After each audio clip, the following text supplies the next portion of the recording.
And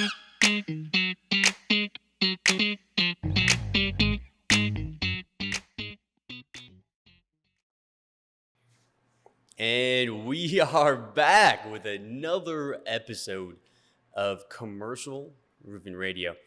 I got my buddy Jon in the building. What's up, Jon, dude? what's going on, dude? How we doing? I'm good, man. I'm good. Life is You're good. looking good, man. I'm feeling the energy right now. Thanks. I lost some weight. Yeah, you getting back in the gym? You're probably trying to keep up with your wife, isn't she? She's fit. She's like a fitness model, basically, or something like that, right? My wife is an absolute beast.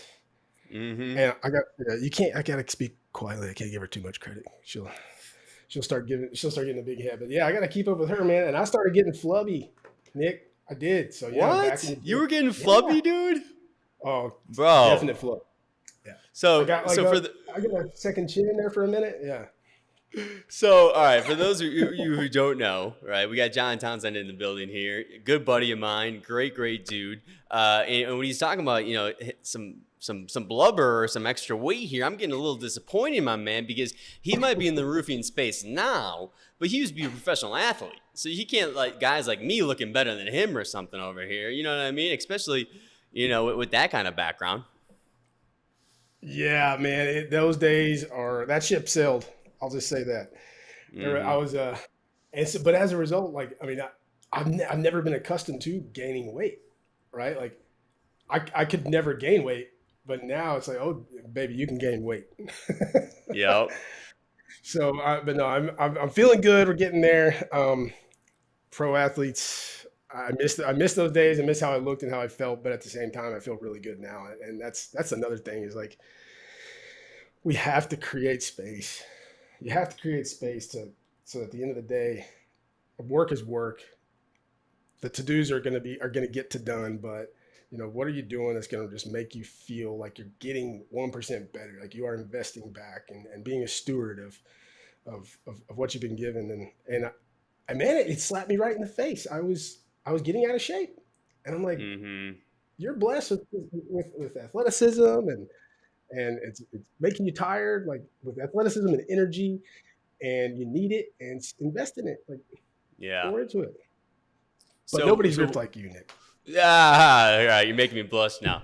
But no, all right. So you're starting to gain a little bit of weight, whatnot. What kind of set the trigger where hey, it was time for a change? But let's be for real. We all have these moments, For me, I noticed the last couple of months I was sleeping in too long, right? I'm always the best version of myself when I wake up early, and now I'm back on it, and I'm feeling that. So what was the trigger for you?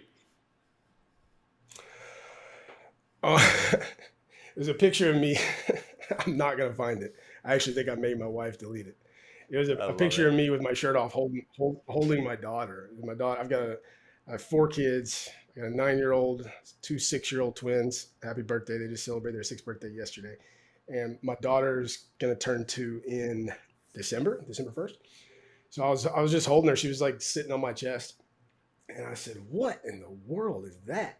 Right? And my wife kind of looked at me like that's what's going on, but like she's sweet enough to not she's a great coach. She's a fitness beast, and she coaches people and she'll hold them accountable, but she's sweet enough to her husband to allow me to figure it out on my own.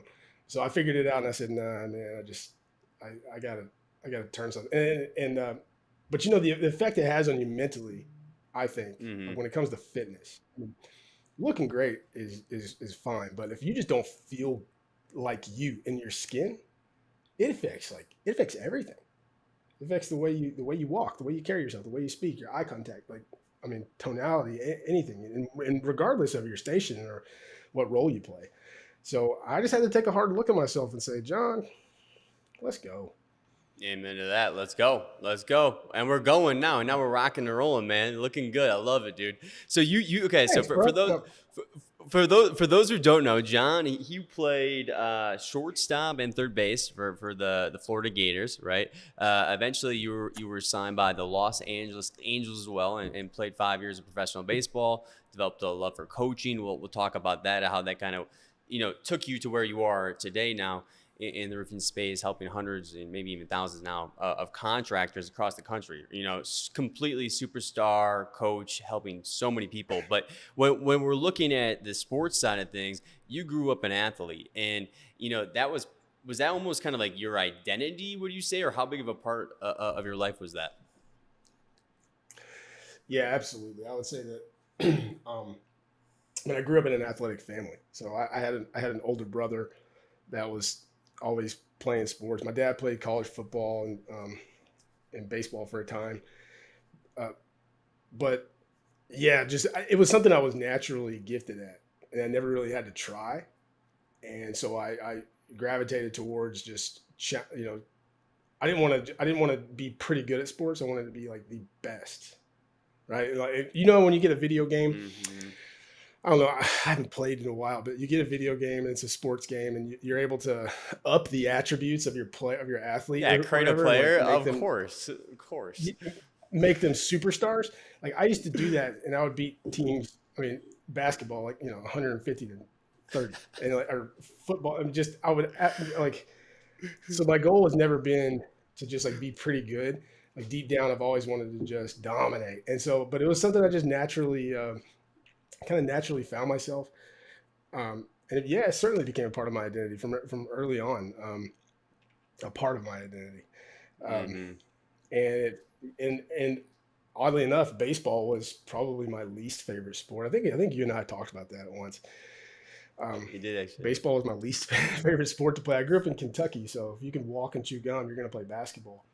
And it was by far my favorite sport to play. But I actually thought about quitting baseball because our basketball season ended early, and I was so mad. And I wanted to get better. And my dad and my brother were like, "No, you're not quitting baseball." So Mm-hmm.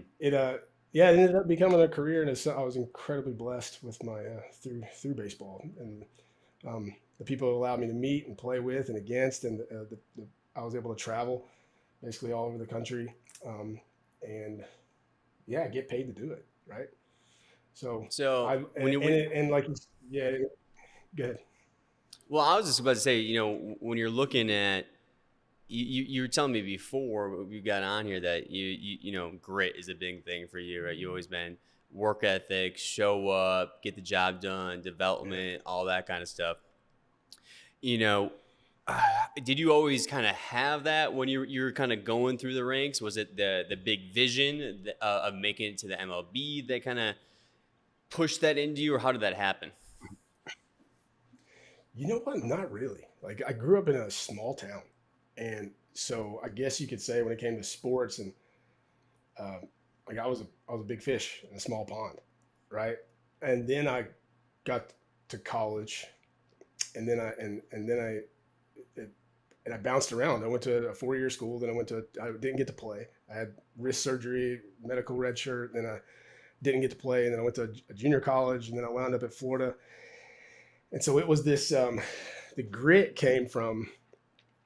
It wasn't pretty. Like it was all of a sudden it was forced upon me. It was like, hey man, you're no longer this guy. Like you've got to work and you got to scratch and claw. You got to earn it. It's not going to be handed to you. Nobody's going to Mm-hmm. do it for you, right?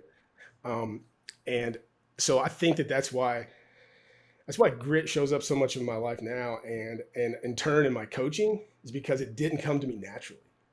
Like I took my lumps and I felt and I got defeated and I fight or flight I flew, and a lot of times in my life, but it developed grit that I recognize now. I hope that makes sense, along with a whole bunch of other stuff, like just Mm-hmm. um, And having to. I think I feel like I think if you're a contractor out there too, that there's a lot you can take away from this. If you're looking at Jon, he was just straight grit, right? And that's kind of the key word that we're focusing on here.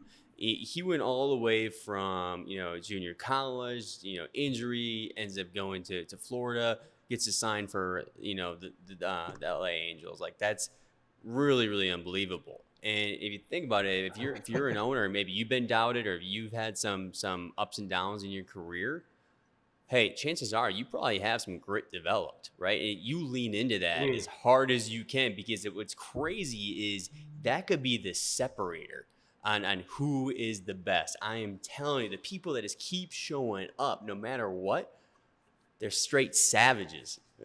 You know what I mean? And you're not gonna be able to stop them. That's you, Nick. Hey, I That's appreciate you, that a dude. lot. I'm turning it back. Yeah, you show up. You show up uniquely you, and you don't stop. And I'm sure you've taken lumps, but man, like at the end of the day, here's the other thing I think, and talk about grit in my professional career.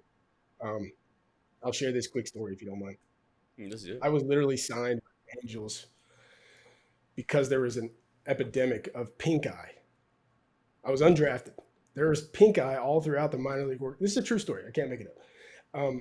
Pink eye all throughout the minor league organization. Guys were going up to the next level and passing pink eye and then coming back down and passing around pink eye. And I literally got signed because, and that's what the manager told me. He said, "You're here. You're here. You're never going to play." First words, not the strongest first words you want to hear, but he says, "You're never going to play. You're just here in case somebody else gets pink eye, and because your coach at Florida said you're not a turd." So that was how I that was how I got there. And so there was every day my job was in question, right? And fast forward 4.5 years with the Angels, like I wound up earning a starting spot. And then the next year at spring training, they'd say, "JT, we don't have any room for you. You're probably not going to make the team this year." And then I would make it. And so like the reason I'm tying this back is the reason I was able to stick around and call it grit, call it what you want, but like it was because I showed up and I just did the right things. And I just think that so much of that, like, we can feel like when things are going well or when things aren't going well, like I can throw in the towel. I can cut and run. I can let go of this person, but showing up every day, committing to developing yourself, committing to developing your team, being there for people, doing things that aren't necessarily required of you, right? Showing up for yourself and your family, creating time in your calendar to do it, like just doing things the right way. If it gets noticed, it gets noticed, and people start having your back, and it manifests. You no matter what the environment, it doesn't matter if you're on a team, if you're in an organization, you always notice the people who seem to hustle harder. Always the people that just seem to hustle a little bit harder just to get that loose ball. Because the thing is, now all of a sudden, every day they're getting a loose ball, and you start to notice because it starts to add up. And then what happens is that person starts to build confidence even more, and now they're dialed in, right? So what about right now when you're looking at contractors? I feel like the market's in such a weird space, right? We were shut down for COVID. On the commercial side, there's people with supply issues. They're talking about recessions, inflation. It's an interesting marketplace. It's one of those situations where you want that trait that we've been just talking about with grit. So in your coaching, what are you talking to contractors right now about with the market in the current situation? Yeah, I mean it's a great question. So we work with all shapes and sizes of contractors, various trades, primarily roofing. And I am the group that I specialize in. It's part of our Contractor Boost program. They're smaller contractors. They're stage one contractors. And so maybe it's one guy wearing all the hats. Startups, right? Yeah, startups, or maybe they've tried. They've just never been able. They're stuck. Like they've hired a bunch of people and it just never worked out. They can't keep salespeople. They feel like I don't know how to grow without going crazy or totally losing control of this thing. So they are at a unique stage, right? With all the uncertainty, right, that you're speaking about. They're not thinking they don't have a 5-year plan. They're saying, "Hey, I want to be in business 2 years from now. Like I want to stay in business." And so much of it to me, like of your ability to say, regardless of what's going on here, is at that level is all based around your vision. And when I say vision, it's like, okay, what do I want this baby to look like in a couple of years? Think 24 months. What do I want this to look like? What do I want to be doing there? Right? Who else needs to be involved? And then why would they stick around and hang out with me? To me, that's like, what is it about me? What is it about us? Even if I'm not there yet, what is it about us that would make them want to stick around, like these key critical players, right? And that vision that you cast, it can't be something that you just put in a binder on a sheet of paper and it winds up in a Google folder and you don't see it for the next however long. No, it's got to be something that's in close proximity to you. This vision of where I'm going, and how the exciting possibilities of being part of what I'm doing. Because it's not only going to excite you, it's going to excite those key critical players, right? And it's going to repel people. It's going to repel people they're not willing to live up to those expectations. That's okay. It's better than wasting time hiring and firing. So focusing on the vision, and here's the other thing.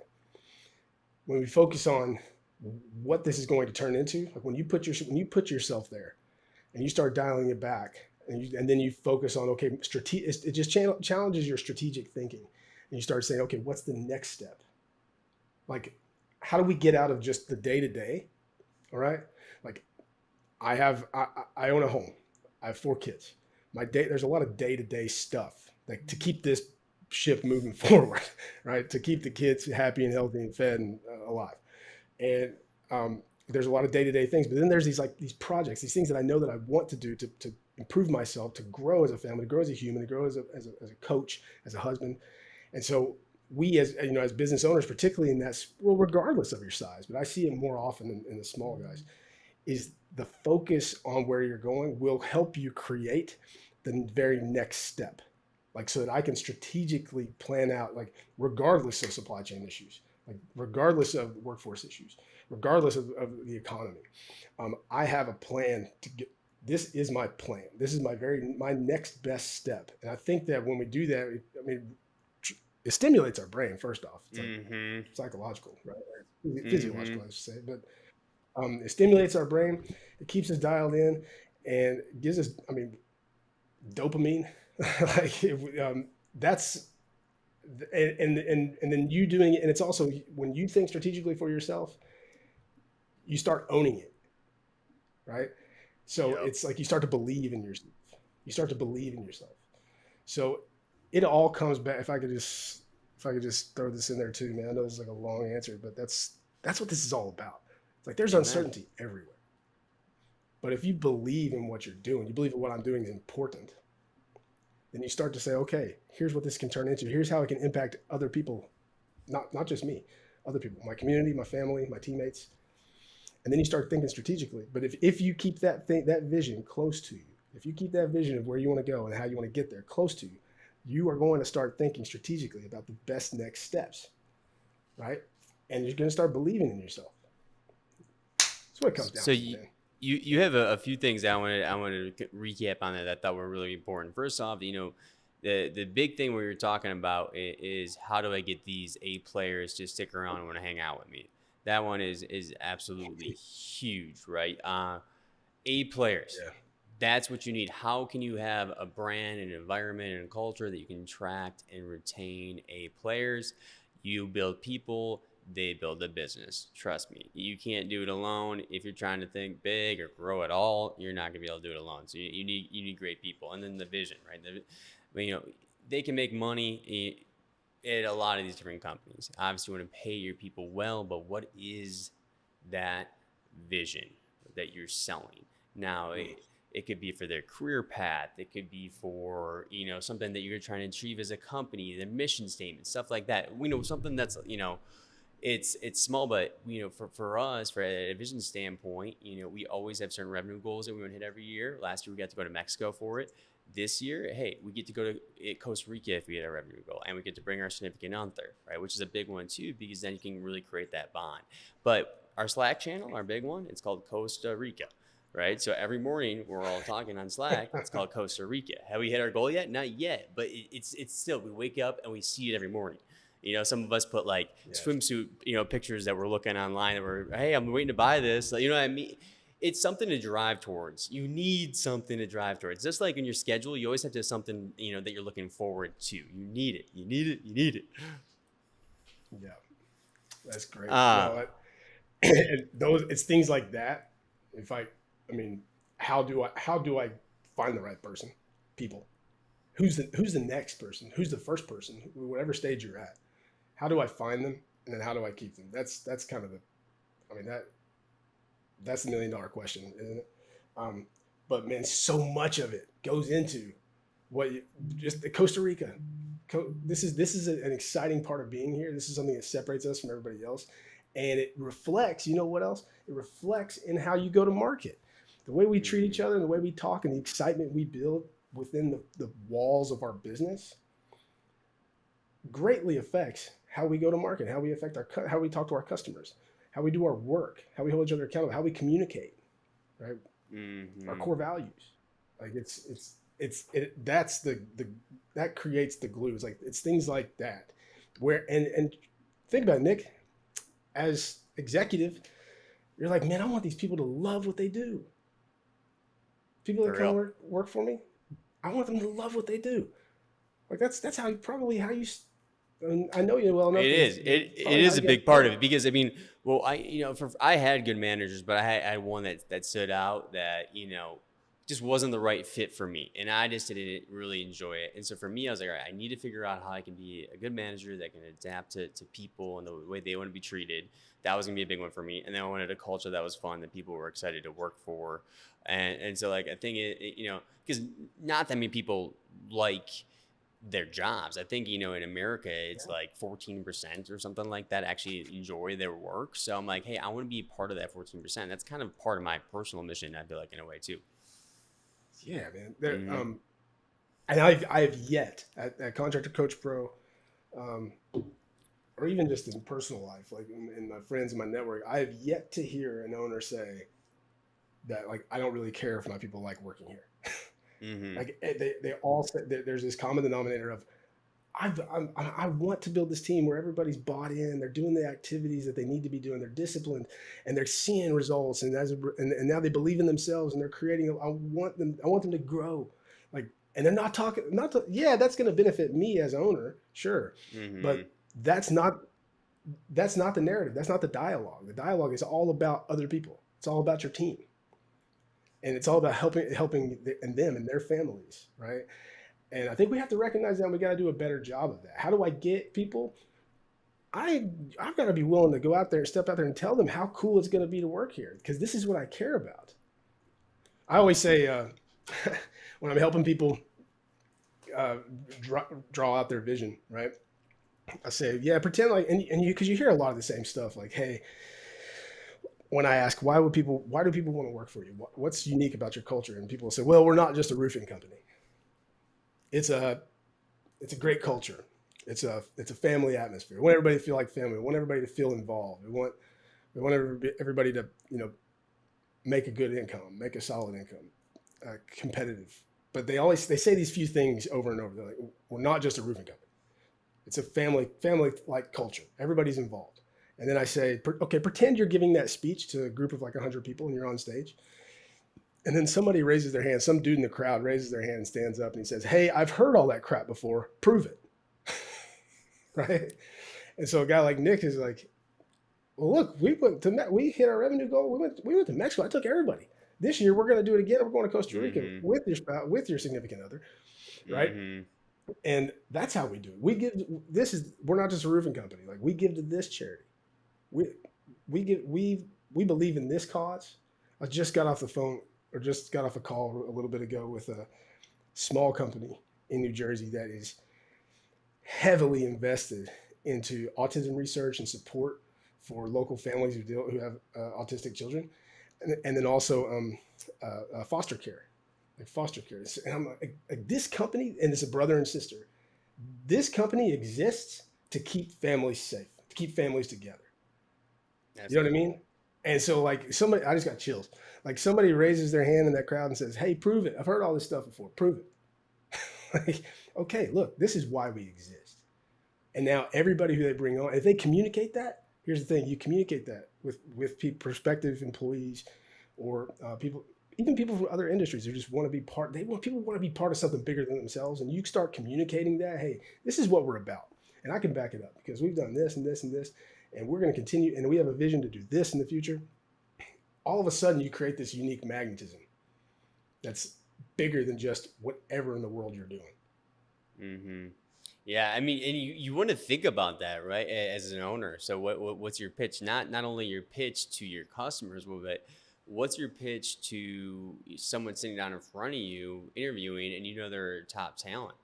Yeah. I think for me it's interesting. Like I was thinking about like other things that I could say even while you were talking there. I'm like, man, I wonder what I could say. And some of our team members actually says this. So I'm gonna steal it from I think it was Ryan that started saying it or something like that. But it's like, hey, it's like working on a group project, right, in college with your best friends, right? And you're on like a rocket ship, right? You're actually building something that is going from nothing to something, and you were a huge part of that. And now you have a chance to kind of disrupt an industry with that, and that Yeah. gets you excited. Yeah. And I don't think you could pull me away from that if you tried. Mm-hmm. I don't think you could headhunt somebody who's got that level of fulfillment, doing what they love with the people that they love. Um, I'll share this.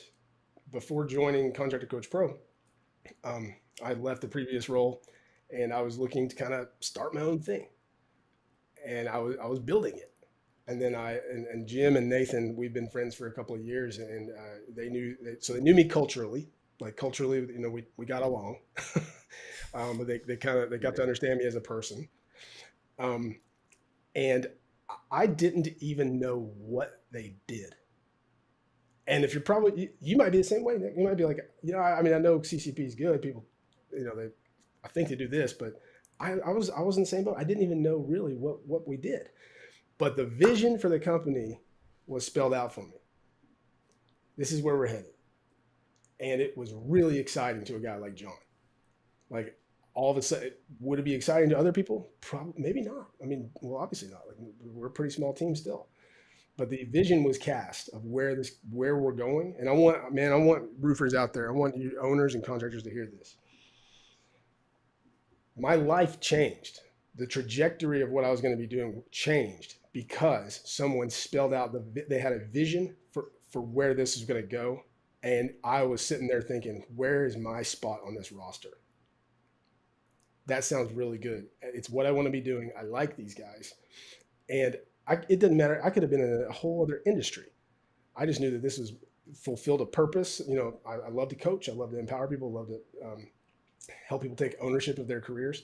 But even before I knew what they did, all they did was share the vision for where we're going and how it's, and then the wheels started turning, how it could impact me, how it could impact my family, how I could impact other people, how I could start. And I love to coach.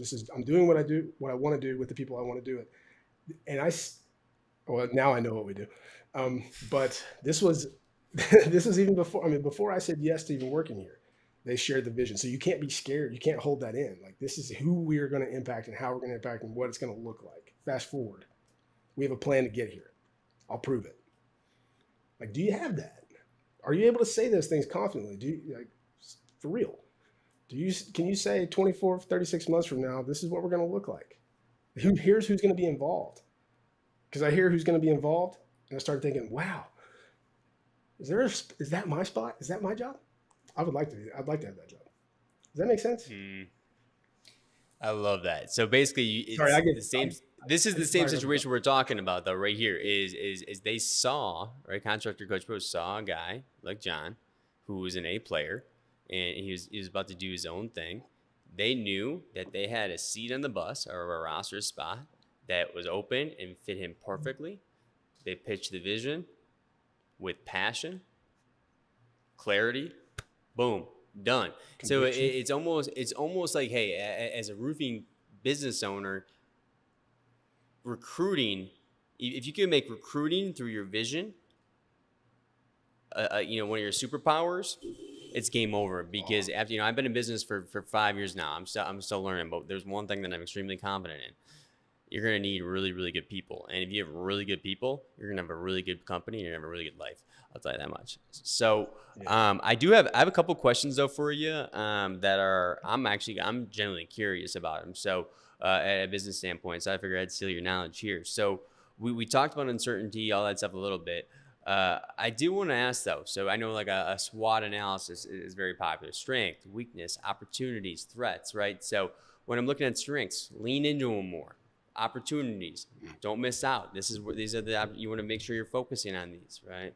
Weaknesses, I get it, but now threats is one that I'm very curious about, because how do you feel about the threat side of things, where how much time you spend on that, where you make sure that you're proactive rather than reactive, but then you're also not wasting your time worrying about things that might not even happen. Yeah, that's really good. I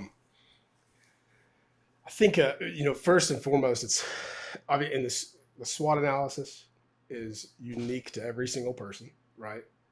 And yeah, I need to understand my strengths so that I can leverage my strengths to take advantage of opportunities. I need to understand my weaknesses so that I need to understand my strengths furthermore so that I can use my strengths to help mitigate the threats, right? Or understand my weaknesses that keep me from opportunities and then maximize threats, right? So there's like this. So everybody's different in that regard. But then I also think that it comes down to what we talk a lot about is your risk tolerance. Like Sure. everybody has this. They're on the spectrum of basically like I mean, you've got the visionary guy that's like, I'm just gonna go. I'm very that crap will impulsive. buff out. I'm impulsive, dude. I'm like, I'll jump off right now. Where am I going? Yeah, and then like if something happens, that crap will buff out, and then you got this guy is falling over here. Like, so? A couple critical questions when we think about threats, because threats are out there. All right, we run risk assessments all the time, like just really collective, cumulative risk assessment. But the main questions you've got to ask when it comes to risk, I mean, you just got to get real. What's the likelihood of this thing happening? And then what's the worst case scenario if it did? Now, okay, there's a 1% chance of this thing happening. All of a sudden, it doesn't seem that critical.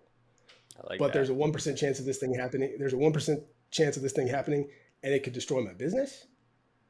All of a sudden, 1% just got pretty big, right? 1% just became a pretty big number.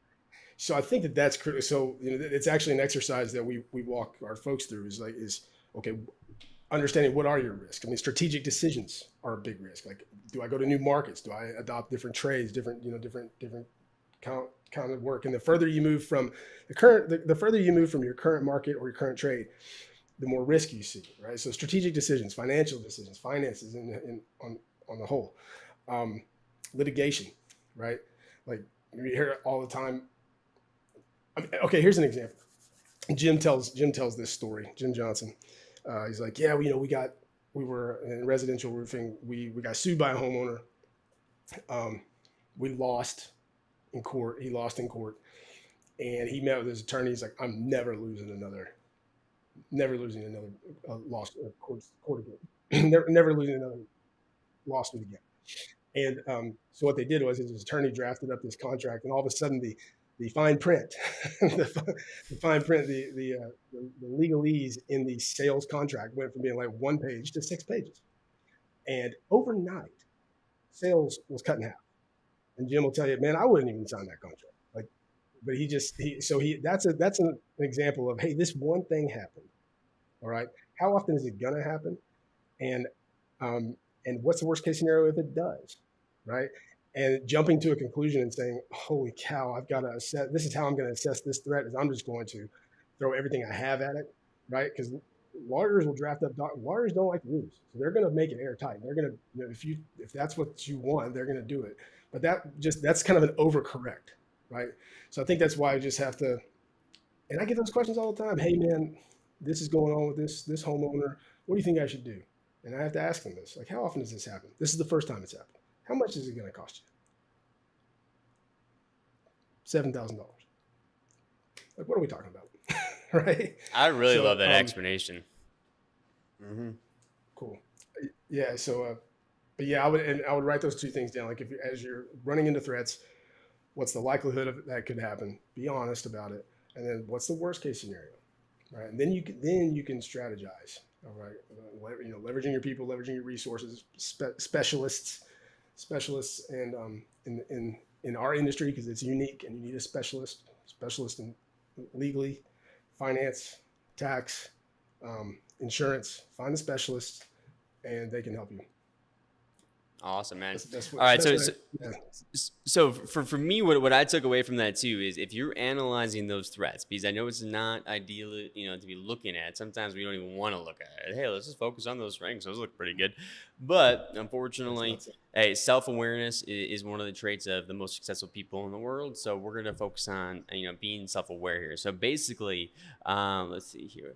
What John was saying is when you're looking at those threats, do a kind of a risk assessment. What is the likelihood of this actually happening? Is it high or low?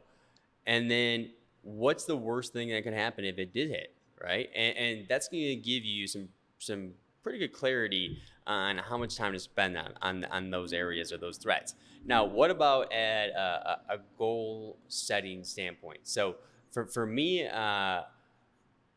I've never been the best at anything naturally, but if I set a goal and I want it, I will pretty much guarantee you I'm going to figure out a way to get it. And that's really been, especially in my personal life, I would say, if I have personal goals and I'm bringing that into business, but I'm still learning, how to do that. How do you feel about, goal setting in the business? And, should we be looking at weekly, monthly, annual goals? How do you break it down? Yeah, it's good. I think I have a unique take on goals, right? I believe that. Well, if you this, there's a really good book, Atomic Habits, James I've read Clear, it actually. and yeah, I love it. I really like that book. And quote he uses is, "We don't rise to the level of our goal; we fall to the level of our systems." Right. Yeah, I So think I literally have that quote written down. I have these things called power quotes that I have in here, and I legit have that one that's a written good one. down, dude. Yeah, hold on. Let me. So you do not rise to the level of your goal, but fall to the level of your systems. I got that. That's awesome, dude. Boom. That's great. Oh man, synergy. Um, Yeah, right. yeah, and it makes me think. So it makes me think of like immediately, and there's real strong parallels between like pro baseball and business.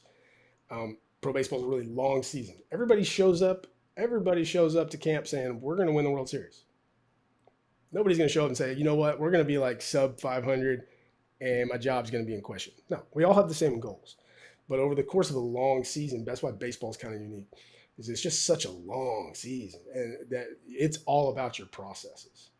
It's all about, I can't win every single game. You're not going to. We want to. The competitor inside of us wants to win every single game, every single at bat, every single ground ball, pitch, you name it. But we have to understand that like it's the systems, it's the consistency of the development and the systems, and do we believe in it? How do we and then how are we able to monitor it and track it? So this goes into the goal setting. What I teach and coach, absolutely set your goals out there.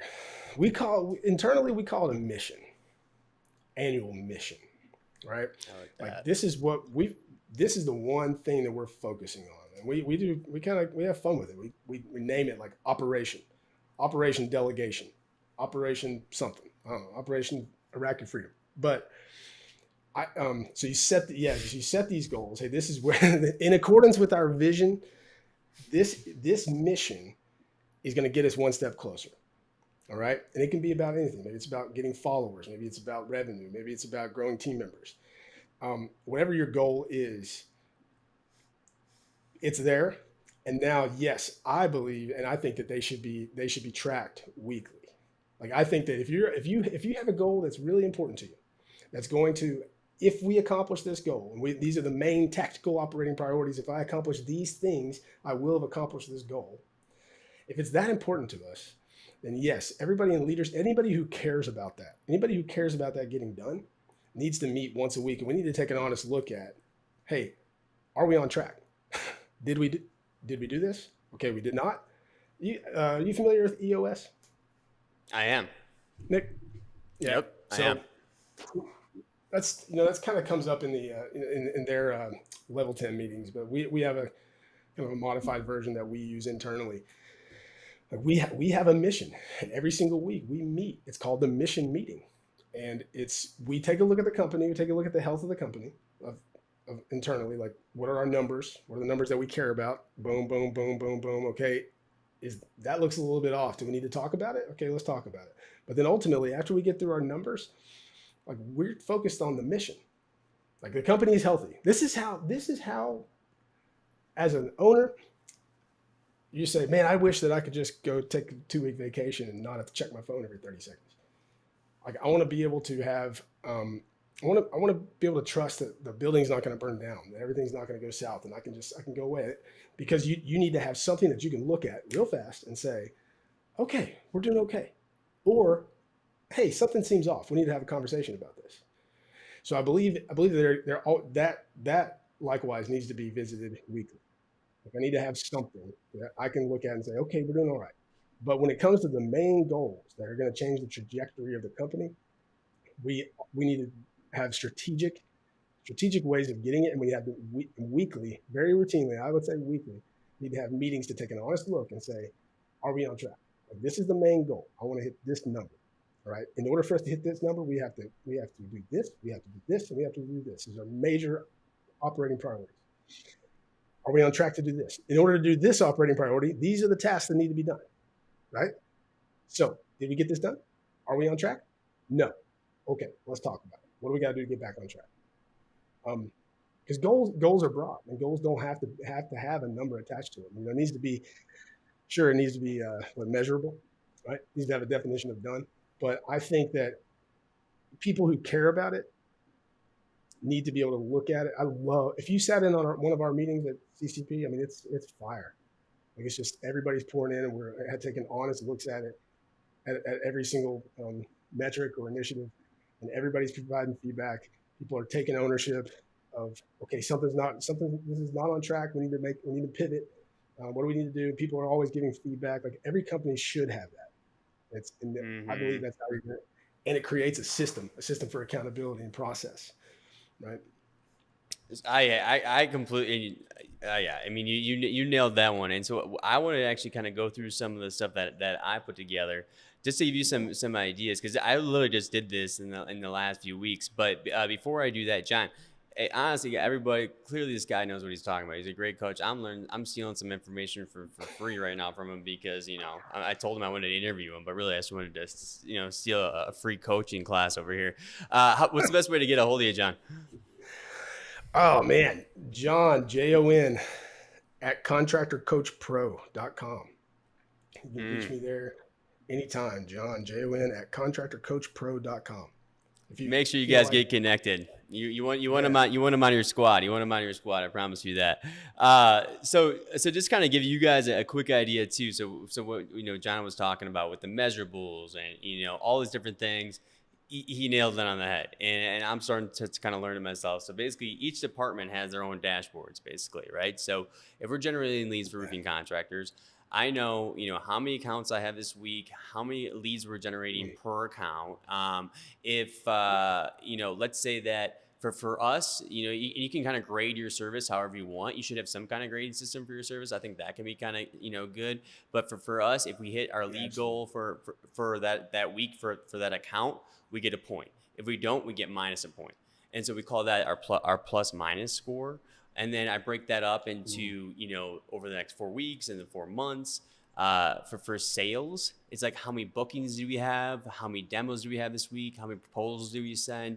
How many, you know, monthly deals did we close? How many upfront deals did we close? And then we also have a plus minus here too, right? How much new revenue did we close versus how much money revenue did we lost, because we have a recurring revenue. But it just gives you an idea. And then for goals, each department has a thing called Crazy Eights, right? And they're the eight most important goals that we have that month. And you get a point for each one that you hit. So you know, you can be unique with it, you can be fun with it, but you just need to have the data. As long as you have the data, then you can kind of go out there and be creative with it. Yeah. And I think that again, I'm all about challenging strategic thinking. Right? So like we say we want to do this. Okay, well, what's it going to take? How far back can I reverse engineer it? So like, okay, this needs to happen. Like, 'cause oftentimes Mm-hmm. the goal will change when you do that. It's like, okay, Mm-hmm. I need to hire a marketing person by January. Well, what needs to happen before you do that? Well, we need a lot of revenue. We need to close deals. Okay. So what needs to happen for you to do that? We need better presentation software. We need training. We need sales process.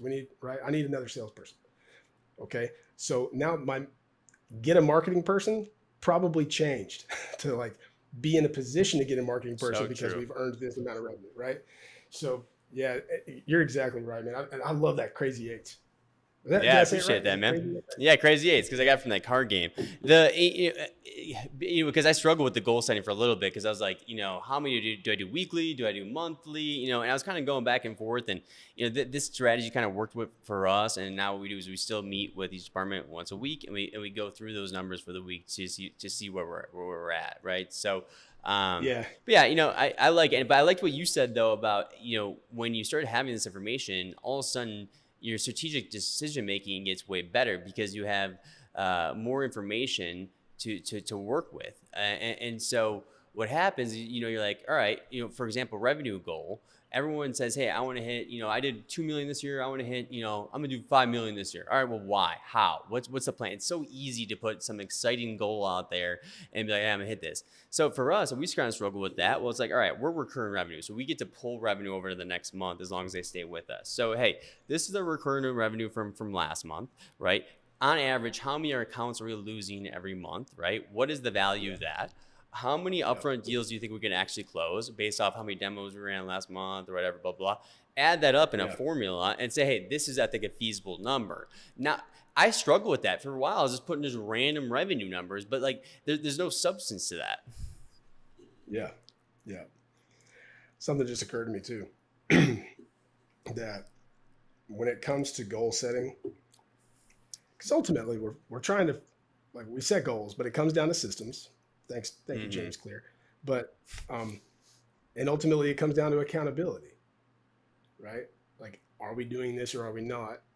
Okay, did we do it? Did we not? And then how do we pivot to get better? And accountability, I think, comes down to love. Like, Mm-hmm. so when we think about, I think one thing that's really critical to not overlook is, like, I want to set a goal for my salespeople. For instance, do I know what that salesperson's goal is? Right? Like, personal goals are huge, and oftentimes the personal commitments are going to far outweigh the company requirements. Mm-hmm. You know what I mean? Like, hey, do we understand? And they should, and likewise, they should be part of this meeting. Like, hey, this year I want to do this, or this year I want to learn this skill. I have a quarterly. Hey, Nick, I got a quarterly goal of quarter 3 to be down to 204 pounds.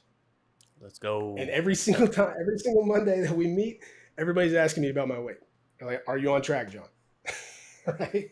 And I am on track, by the way. Let's go. Um, Let's go. but but I think that's a really critical component. So even as you're building out like, we have the company requirements, and we know, like, individually, what's your goal, right? And as a company, we have these things that describe the health of us. These are the metrics that we care about. But now what do you want, right? What are you looking to get out of this? Where do you want to be? All right. How do we reverse engineer that to activity, right? And when we do that, the ownership, the accountability shifts. It's like, this is my commitment. This is what I'm willing to do. This is what I'm committed to do because this is what I want. And now it's like, from an accountability standpoint, I don't have to look at numbers and say, oh, you didn't do that, shame on you. No, they look at it and they say, I'm not on track. The accountability shifts. Mm-hmm. Like, people start really taking ownership of the goals that they set. And it comes down to love. Nathan talks about that all the time. Like, real accountability. If we understand what people are wanting to do, if we've equipped them to do it, right? They have the resources, the capability, the capacity. Like, if they are set up for success and they are not achieved, do we understand their goals? And do we have it documented? And they're not achieving their goals. Now the accountability is just about love. Like, I care for you and I want you to do this, right? How can I come alongside and help? And if we're not tracking it, if it's not in front of us, we lose it, out of sight, out of mind. Mm-hmm. I love that. Like I 204. I gotta be at 204 by October 1st. So, and You're everybody's gonna do asking me it. about it. You're gonna do it. Yeah, man. If I don't, I'm gonna hear about it. Damn straight. People keeping you accountable. Yeah. Accountability is love. That's so Yeah. geek when you said that. I was like, I've heard that quote, and I wrote that one down too. Accountability is love. Accountability is love, man. You know, it could be for other people. It can be for yourself as well. So we're gonna And when start you have a culture. Oh, go ahead, Yeah, man. go Go ahead. I ahead. was just gonna say, yeah, when you have a culture like the one that you've built, right? And you have a team that, like, it's accountability happens. It's just part of the natural conversation. Because Mm-hmm. you like, I mean, it's not like oh, we got to have a separate meeting to have a hard conversation. No, it's just part of the natural conversation. It's just, Mm-hmm. and then And it changes the I'll, dynamic. I'll I'll say this too, and this could be up for debate, but for me, it's just you just got to find the good people, right? You can develop from there, but motivation is very difficult in my mind to teach. Right? Either kind of want it or not. I could be wrong, but for me, find good people, motivated, desire, drive, grit, and then from there, anything's possible. Yeah. Yeah. But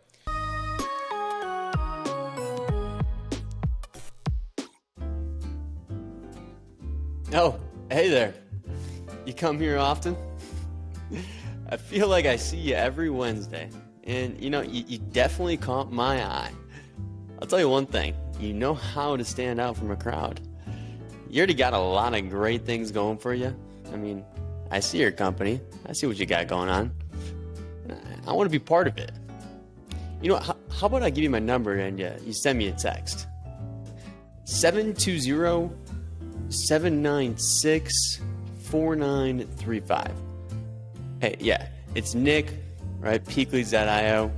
I think we can help you generate some commercial roofing leads. Looking forward to chatting. Talk soon.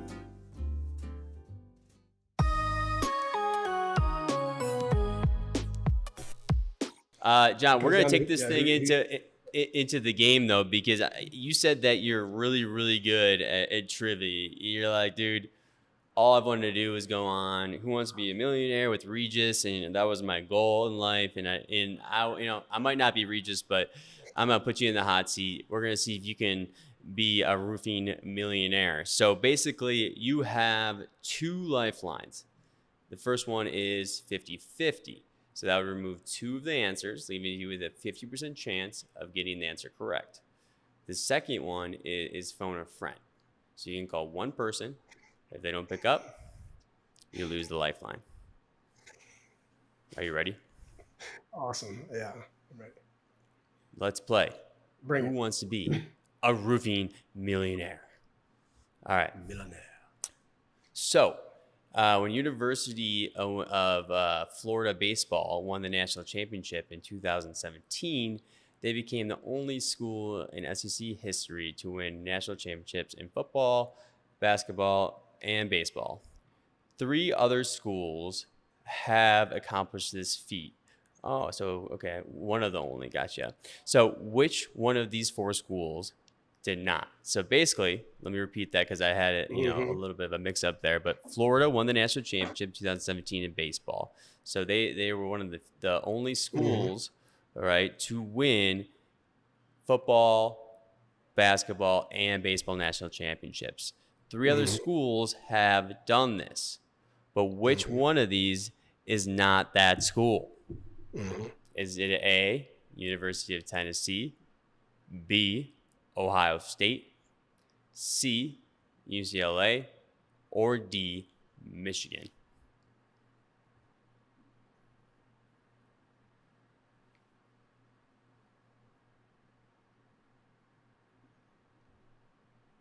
Wow. Take away 2. All right, we're going with the 50-50. All 50, right, 50, we 50. have 2 answers left. We have A, University of Tennessee, or D, Michigan. Michigan. That is incorrect. University of Tennessee. The Volunteers. Dude, you thought the Volunteers won at all those, dude? I don't know, man. Yeah, man.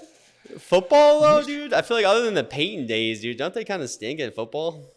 Yeah, but it's not the same year, right? No, that's true. So you're saying back in the heyday or something like that when they had Peyton or something? Man, it's such a bummer. So am I done?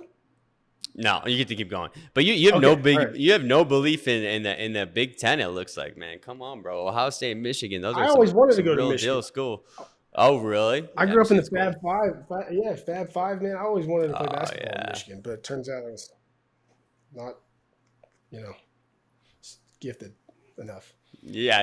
But yeah, I wanted. I mean, in Michigan, the helmets. Like, come on, that place is awesome. Dang it.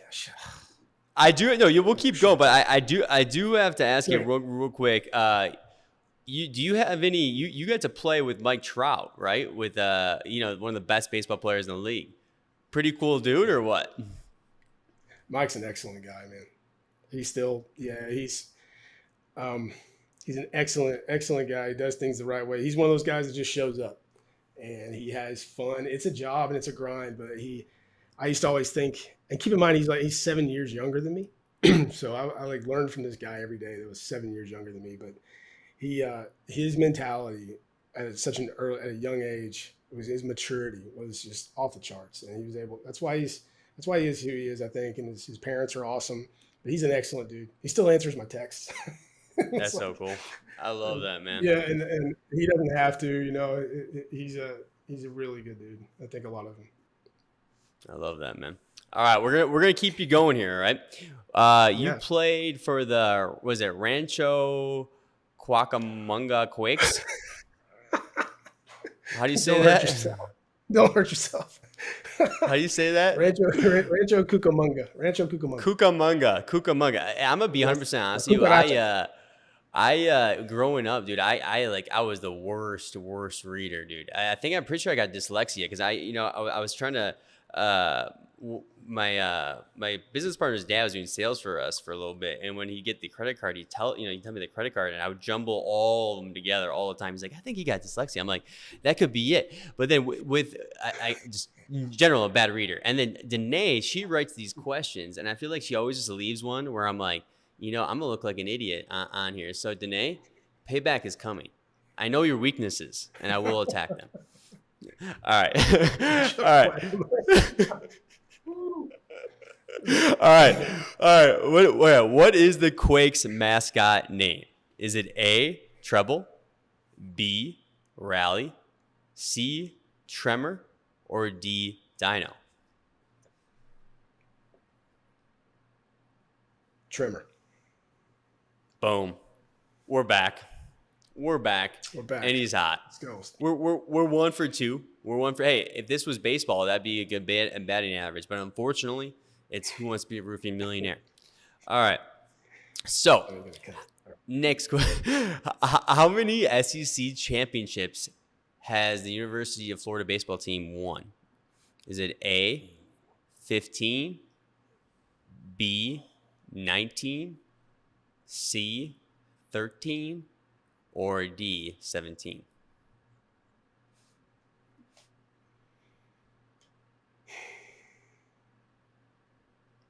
She makes them tough because those are all pretty close. Who are you going to call here? Who we got?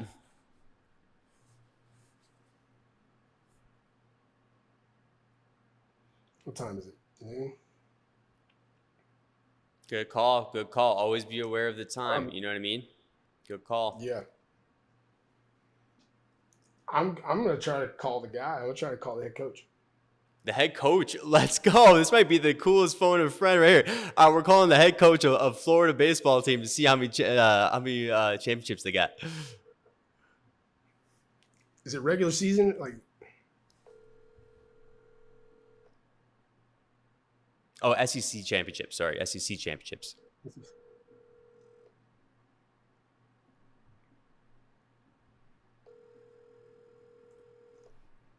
if he doesn't answer, I gotta go. Come on. Hi, this is Kevin O'Sullivan, head baseball coach, University of Florida. No, you let you down.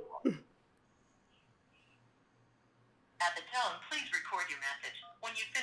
calling, you may hang up or press 1 for more options. Hey, Sully, it's JT. I'm on a game show, and you were my phone a friend. No reason to call back. I'm bummed out. Hope you're doing well. Peace. Oh, dude, that's epic, though, All right, man. That was that was the coolest phone a friend yet. I mean, I obviously wish he picked up, but in terms of lining up to the question, that was about as good as you could get. Dang it! All right, so the options are what? Let's see here. We got 15, 19, 13, 17. 13. It's A, 15. You got to have more faith in those Gators, bro. 15 SEC championships. Good for them. Yeah, good for them. Good for them. We did not. All right, we got. When I was there. What's up? We struggled. Damn. We did not win the SEC championship when I was there. So there's 2 years there. I mean, Oh, well. I bet it was a great time, though. I bet you had a lot of fun. If I had to guess, it was probably a great time. Great place to go to school, man. Just a really unique athletic program to be a part of. Really cool. You probably do you have a Tim Tebow poster in your room? I wear Tim Tebow pajamas, but no way, dude. That's great. Actually, you know what? We do. So my wife was a cheerleader, and we all went to school together. We went to school with Tim, and so my wife actually does. There is a poster in our garage with Tim Tebow right in the middle of it, and Ashley, my wife, she's on it. So no I got way. a Tim Tebow poster. Dude, that's great. Well, hey, how about this? How about this? Because you're doing so well, you got one answer right. I'll buy you some Tim Tebow undies for a little gift for doing so well. Thank you. Just give me like 4 pairs. Give me like 4 so me and all my boys can wear. We all wear the same size. Oh man! All right, it looks like we got another baseball question. All right, and man, she does not give you some room here. They're all pretty close in the answers. It's gonna be another tough one here. What year did the Los Angeles Angels beat the Giants in the World Series?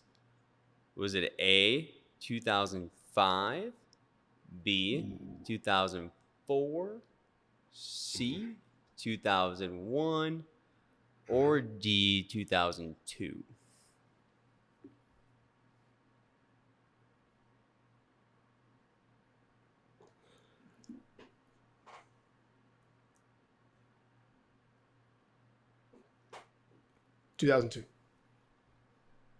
Dang, let's go. You got that one right. 2002 is right. Let's go, man. Nice work.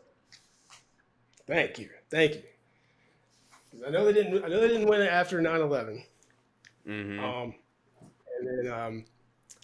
And then I think the Red Sox, 04. The Red Sox. And yeah, then, that was nuts. And then they didn't win it after that. So we have one more question, all right, to close her out. But then I always let you end the show. Okay, yeah, right. Yeah, exactly. Come on, Danae. But I always let the guest close out the show. So I didn't really give you a heads up, but we call it kind of end with enlightenment. So it could be a book suggestion, a quote, a life lesson. But that will close it out after this last question. Okay. All right. Last question.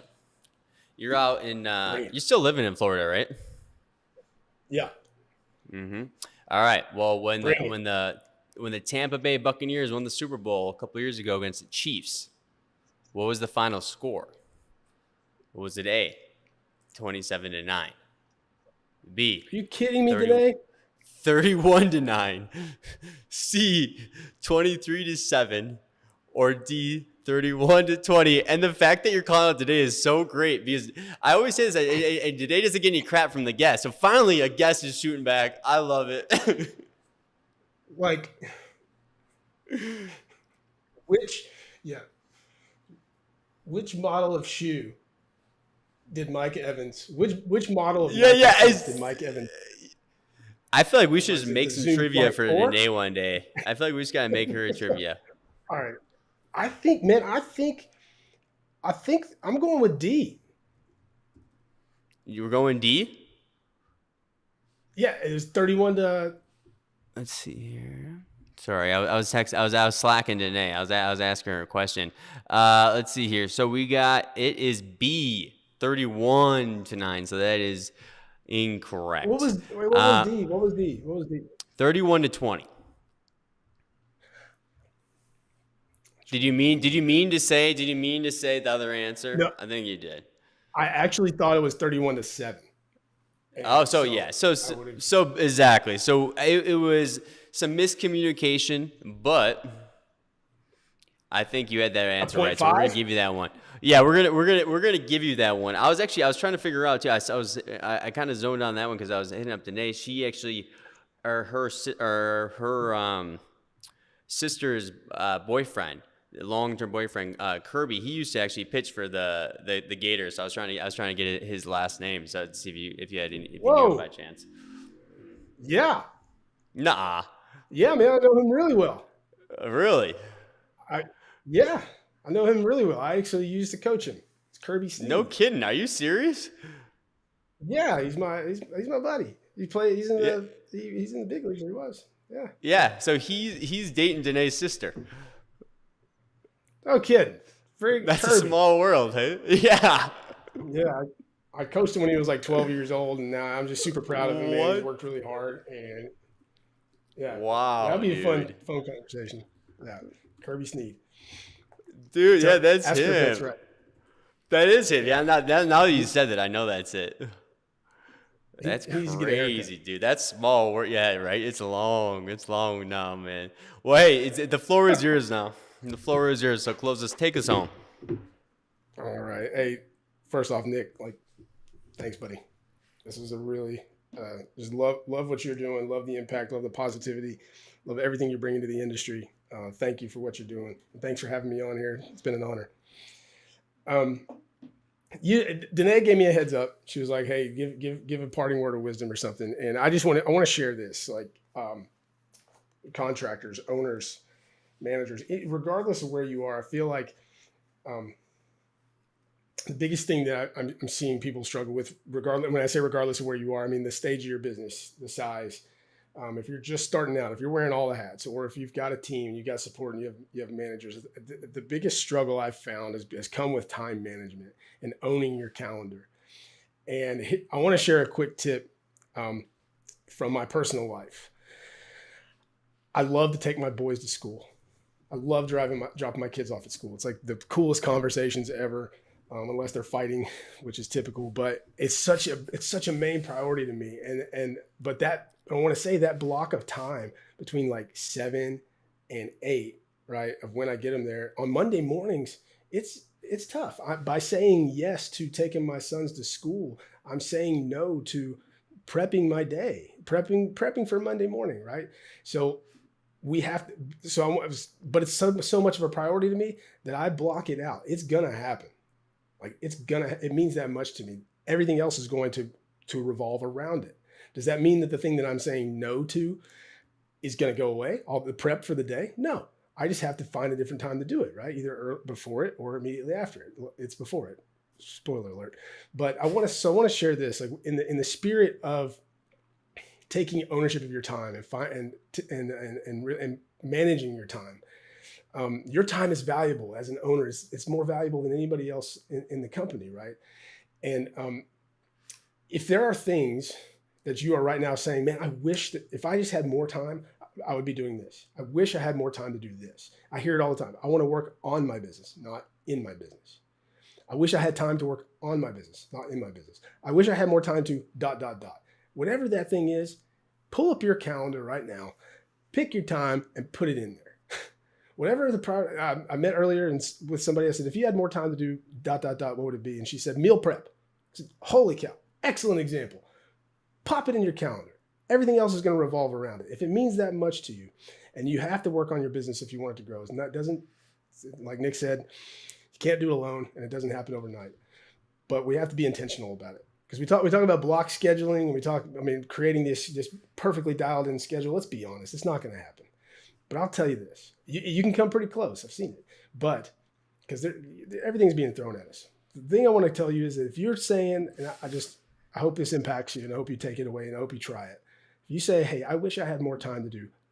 whether it's personal, hanging out with my kids, pick up my sons from school, pick up my kids from school, cook dinner. I wish I had more time to ... Go into your calendar right now and put it in there and watch how everything else just revolves around it. Like, you can find the freedom.